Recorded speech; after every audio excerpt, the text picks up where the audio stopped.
All right. Hi, everybody. Welcome back for our live market commentary. This is where we talk about the latest developments in the markets and share our views about them. I am Albert. I'm the Deputy Country Manager here in Malaysia, and I'll be your host for today's session. And we have, as usual, we're joined by Stephanie here, who's our Chief Investment Officer. Hi, Stephanie. Hi, Albert. Hi, everyone. Welcome to the last edition of our market commentary for 2023. Yes, indeed. In a blink of an eye, it's the year is coming to an end already, and as the year comes to a close, I guess for today's session, I just like to do a bit of a recap on 2023, right? When we started this market commentary, we entered into this year itself, with high expectations of a recession, and this was one of the things that we were talking quite a bit throughout the market commentaries. And there were a few notable events that kind of happened to this year itself. You have the Silicon Valley Bank saga. You have the continuation of the war in Ukraine, and then we had just had another war in Gaza a couple of months back. We had the China slowing down on the back of property concerns, even though that they just reopened from COVID at the end of last year.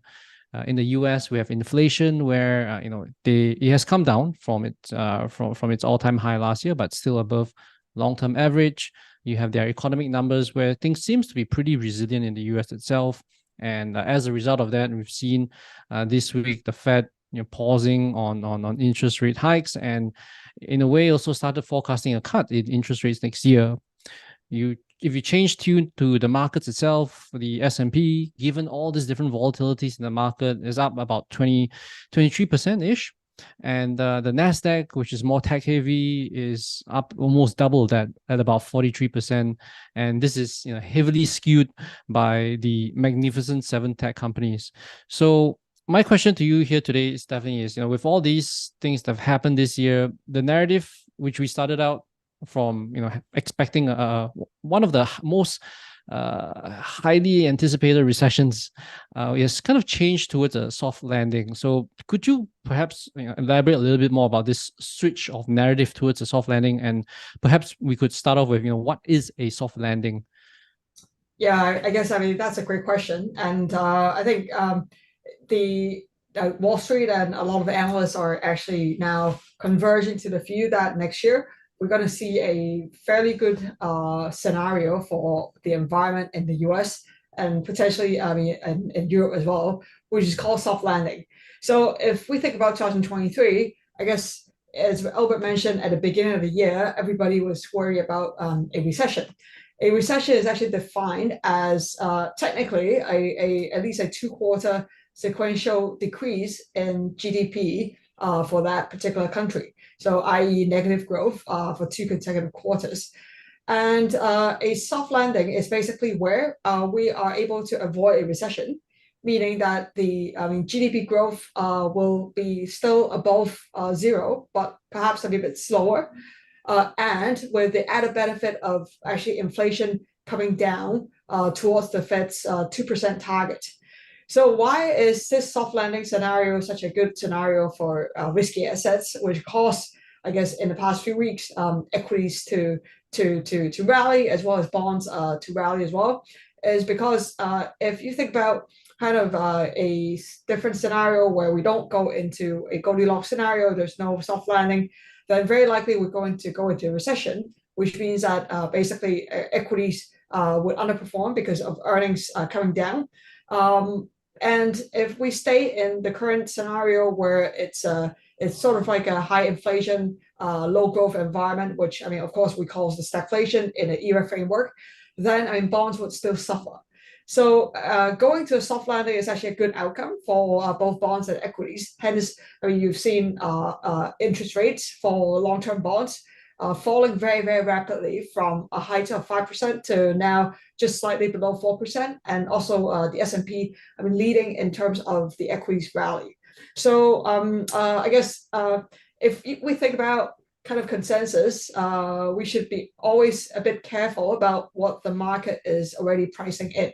Now, if we think about the beginning of this year, 2023, the market was already pricing in a recession. As Albert said, is the most telegraphed recession ever, and that's why when what is so anticipated by the market, it actually didn't come.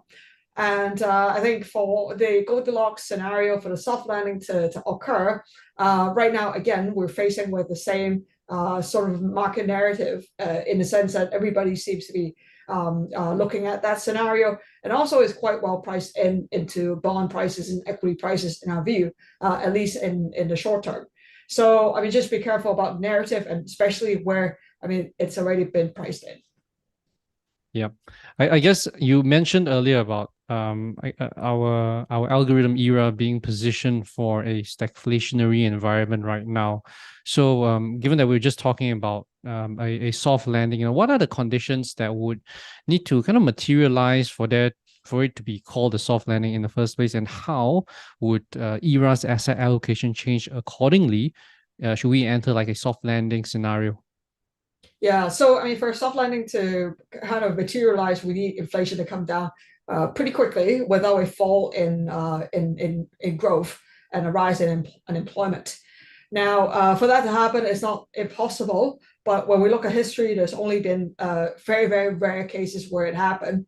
The last time it happened was in the mid 90s, and that was a very, very mild recession in the US. And perhaps, I mean, the Fed actually saved the day by actually starting to cut interest rates before the US went into recession. But that was fairly special, right? That was because of the Asian financial crisis, where, I mean, the world was sort of falling apart, but US was still strong. So apart from that, I mean, almost all of the other Fed tightening cycles eventually led to a recession, which is why we think that, I mean, in our outlook piece, we said this soft landing scenario is not impossible, but it's actually quite rare. I think history is definitely not on the side of the soft landing. For that to happen, we need the supply side factors to kind of dissipate in terms of price pressures. Because if you think about inflation, you can divide it into supply-driven inflation, whereby it's basically, for example, during COVID, we had issues with the supply chain. For example, during geopolitical turmoils or oil crises or oil shocks, we had supply issues with oil. And these are actually very, very, I guess these are prices that are not sensitive to demand. So these are sort of supply-driven inflation. Now, there's also demand-driven inflation, which is driven by very strong economic activities. So what we've seen actually in the past few months is that the demand-driven inflation has actually started to fall, but the supply-led inflation has actually been still quite sticky. And we think this is actually one area where the market may be a bit too ahead of itself in thinking that inflation would come down very quickly. Because with the Fed actually tightening, they actually managed to slow down the demand side inflation. However, the supply side inflation is largely due to not enough resources going around. And one very good example is actually the labor market, not just in the US, but also in Europe and the UK. So I think we've talked about this kind of labor shortage for quite some time now. So since COVID, there's been this 2 million gap of workers who went into early retirement or who are no longer looking for like a 9-to-5 jobs. And this also creates a supply constraint on labor market, which causes the supply side inflation to persist. So it's actually quite interesting. So the Fed actually has been quite dovish in the communication in the last Fed meeting last week. However, following the Fed's meeting, the ECB and BOE, Bank of England, also had their meetings. And during the press conference, both the heads of ECB and also BOE acknowledged the fact that they think wage growth is still quite sticky. Yeah, so we've been talking a lot about the US itself, Stephanie, and then maybe just switching gears a little bit, just because you also mentioned about ECB, BOE, the other part of the world, in particular Europe, things seems to be a little bit different. And for ECB itself, I think from an economic perspective, there seems to be a concerns of a pretty larger concerns of an economic slowdown, at least relative to what the US is going through. Inflation on their end, it's declining but still above average. And coming out of the meetings from the ECB itself, they are still signaling that they are signaling intent. They're essentially less dovish than the US itself. In fact, pretty hawkish. So what do you think about that in terms of interest rate differential, or at least guidance between ECB on one side and the US Fed on the other side? Yeah, so if you look at the economic data itself, actually, the US has been one of the strongest economies globally, at least within kind of the major economies. And I mean, Europe has shown pretty weak growth in the last 6 months. Arguably, I mean, Europe is going into recession or already in recession. However, I mean, it's a bit surprising, I guess, to a lot of market watchers that the ECB and the Bank of England chief, Bailey, has actually been more hawkish than the Fed. And I think if you look at the ECB's own projection for inflation, they're actually projecting end of 2024 inflation to come down from currently above 5% to around 2.7%. And only until end of 2025 will inflation go down to 2.1%. Whereas in the Fed's case, they're a bit more optimistic, and they think that actually PCE inflation can trend towards kind of low 2% by the end of 2024. So again, going back to my point about the supply side inflation, it seems like the Fed has been much more optimistic about the path of inflation in the US.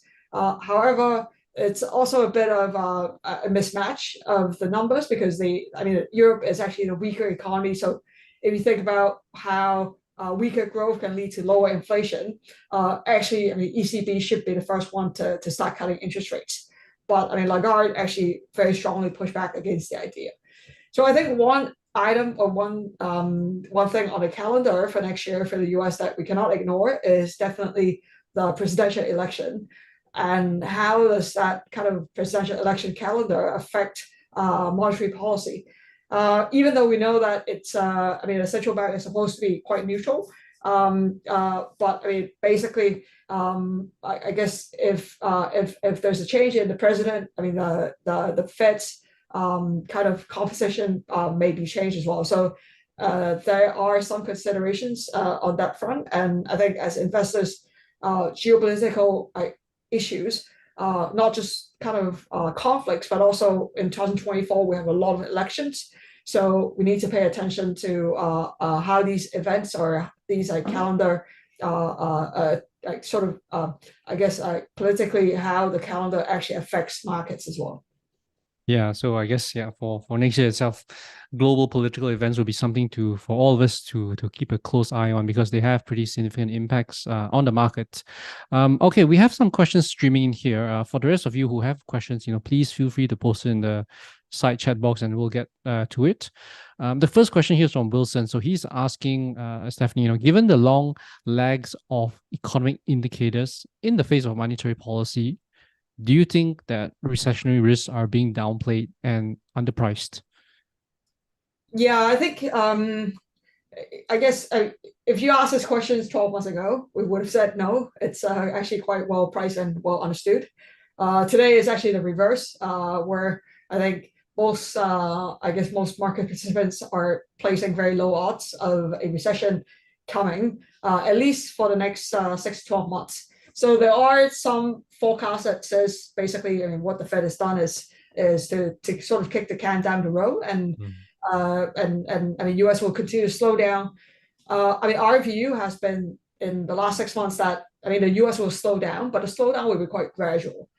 And the reason that we had that view was that basically, if you look at the labor market, which makes up kind of 60% of the US GDP growth, the US consumer is still very, very strong. Now, there are some slight slowdown in the labor market, but If you look at the numbers, unemployment rate is still below 4%, which is historically a very, very low number. So we actually looked at, for example, when the US actually goes in a recession, unemployment rate on average tends to be above 4.7%. So kind of we're still quite some time, quite some ways away from that. Also, anecdotally, if you look at kind of what's going on in the US, the biggest news in the summer was that the auto workers went strike, right? And that was close to 300,000 workers. And the results that they got was pretty amazing, right? They got a 25% wage increase. So it's not a small group of people or worker, and it's like 25% is not exactly a small number.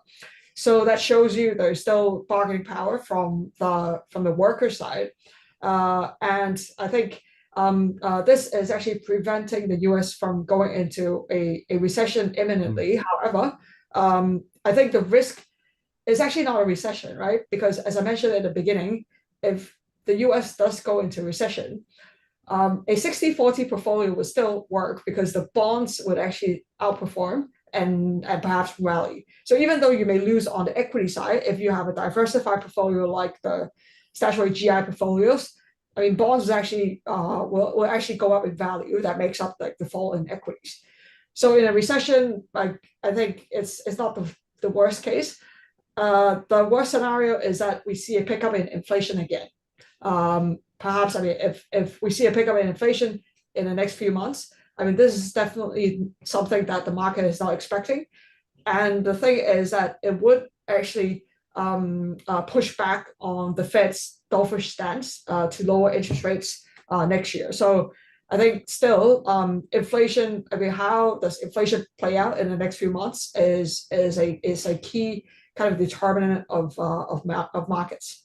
And I guess following on from there, we have Matthias here asking, what's the chances of then a soft landing actually materializing, given that historically it's been a low probability of being pulled off?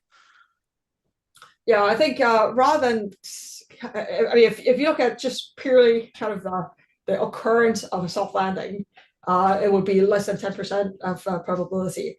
However, I think it's more useful to look at what the market is already pricing in. Right now, I mean, it's there's no scientific way to calculate this, but in terms of just kind of looking at commentators and looking at forecasts, I think right now there's more than 50% of chance of a soft landing that is priced into markets already. So it's not an insignificant probability that the market is already pricing in. So as investors, if you feel that like there's only maybe a 30% chance of a soft landing, then I mean that means the market is already overpaying for that scenario.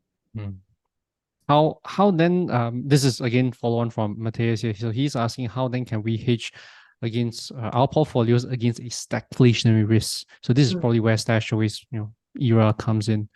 Yes, and I guess in a stagflation scenario where I mean inflation is sustained but kind of still persistent, cash is actually not a bad place to be. So I think for example for statutory portfolios, we've actually over allocated cash since last year, and it's actually helped our portfolios to remain quite stable despite all the ups and downs this year. So given that, I mean, cash is still yielding over 5%, this is actually a great place to sort of park your money. And if you think about long-term bonds, like long-dated bonds are yielding below 4%. So if you think about bonds, it's not that complicated, actually. Think about it as you lending money to somebody. Say if you buy US government bonds, you're basically lending money to the US government. So a 3-month bill means that you lend money to the government for the next 3 months. If it's a 10-year treasury, it means that you lend money to the government for the next 10 years. If you think about logically, when you lend money to somebody for 3 months versus 10 years, you would definitely require a higher return on the 10-year because your money gets locked up. You don't know like whether like during the course of the 10 years, whether somebody will pay you. However, today's interest rates means that you get higher return from lending somebody 3 months compared to lending somebody 10 years. So actually, it makes all sorts of sense to actually lend to that somebody for 3 months because of the higher interest rates and the more and a higher liquidity. So this doesn't occur that much historically.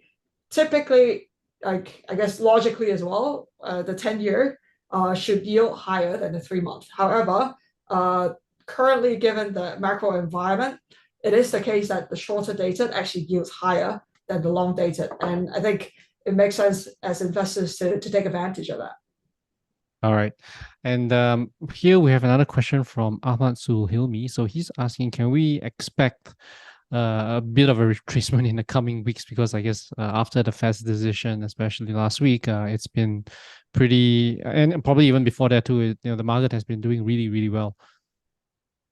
Yeah, I mean it's so it's December, and typically December tends to be a good month for risky assets. However, it's a statistical kind of analysis or kind of computation.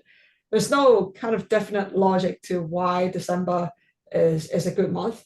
Of course, the Fed actually sent sort of a Christmas gift in terms of being more dovish than the market expected. However, what the Fed said also is that it's data dependent. So, I mean, for example, we have on Friday the PCE numbers, like inflation numbers that the Fed watches coming out from the US. And then I think, and also it's going to be a short week. So only a few days left. I'm not sure I can make very reasonable predictions for the next few days, but sometimes December, I would just say that, I mean, December tends to be good months, and we've had like a 20% rally in the S&P almost. So just be a bit careful about risk management, particularly at the turn of the year. Yeah. Okay. And here got a question then by Memento Mori. So he's asking, do bonds still have value now, given that is I guess yields, the bond yields have moved more than 1% lower, especially on the 10-year side. Yeah. So we actually put out a piece on bond yields in November. Back then, like the market, I'm not sure if anybody remember, but kind of 7 weeks ago, everybody in the market was worried about the long dated bonds at 10-year, 30-year going to 6%. We put out a piece saying that, I mean, at 5%, we think that a lot of risk have been priced in already. So we thought, I mean, 5% is actually pretty good sort of ceiling for long dated treasuries. And since then, I mean, things have moved very, very quickly, right? And 10-year, 30-year have moved like below 4%. At 4%, we think, I mean, the risk reward is, I guess, a lot worse, of course, given that there's been a big move. And if you think about bond yields, you can break it down into different components, which helps you to think, I mean, where sort of the fair value may be. So the first component is your expectation for inflation. So long-term inflation, for example, we assume it to be kind of 2%. I mean, right now, long-term inflation expectations are around 2.5%. So you take 2.5% as a base, and then you add to that a real interest rate, which is how tight or loose monetary policy would be. And so right now, for example, the real interest rate is above 1%. So this is kind of considered to be a tight, like sort of tighter monetary policy. When the Fed actually wants to loosen monetary policy, they can like kind of lower the real interest rates all the way to the negative. A neutral interest rate, I mean, historically is around 0 to 0.5. So you add that to the inflation figure. And then also finally, you should add a term premium, which is the compensation that you get for lending kind of long versus short. So all in all, we think kind of 4% is perhaps a fair value for the current environment for long dated bonds. So I mean, if you are if you are looking for super long term sort of returns locked for 4%, then I mean, yes, I mean, bond yields have risen a lot compared to 24 months ago. But again, as I said, bonds remain quite volatile in this sort of environment. So from a risk adjusted basis, then perhaps I'm keeping it overweight or keeping more of that in short dated sort of government instruments like 0 to 3 month bills actually would help to stabilize the portfolio a lot more. Okay, we're running short of time, but I'll kind of do two more questions here. So, Stephanie, the one question is, given the case where you mentioned about cash yielding or short-term treasuries yielding about 5+%, compare that, versus the indexes itself, which has been up, like S&P up 23%. What's the justification then for investing in cash versus the index, which is up so much, right? Equities have done so well this year. Yeah, I guess I mean basically when we talk about the cash management, we're mostly comparing duration, so short dated versus long dated. Equities is of course a very different instrument compared to bonds. So I mean equities have long-term growth and capital appreciation, whereas with bonds it's mostly for income. So depending on I mean what you're looking for, then I mean the mix should be like adjusted accordingly. Of course, equities are a lot more volatile than bonds. So if you want more stability, if you want a bit more kind of lower drawdowns in a portfolio, but then I mean bonds is actually a good mix to your equities portfolio. But it really depends on the risk appetite. So that's why we have the different SRIs. All right, so that's kind of diversifying between having different asset classes. One is bonds on one side of the equation, the other one is equities. So the last question here for today will be, from Varun. So he's asking, what are your recommendations from a currency diversification angle, right? Maybe this is something that we could potentially touch on with regards to our USD cash yield portfolio. Yeah, I mean a lot of I guess yeah, a lot of us have this a majority of our net assets in our home currency, and this is something called the home currency bias. However, if you think about like how you're going to spend your money or how does your currency structurally compare to the US dollar, then I mean, like all of us actually should think about whether or not we want to have like such a bias towards home currency. And having some exposure to US dollar actually may help your long-term returns, particularly for countries or currencies that are kind of on a long-term structural depreciation path.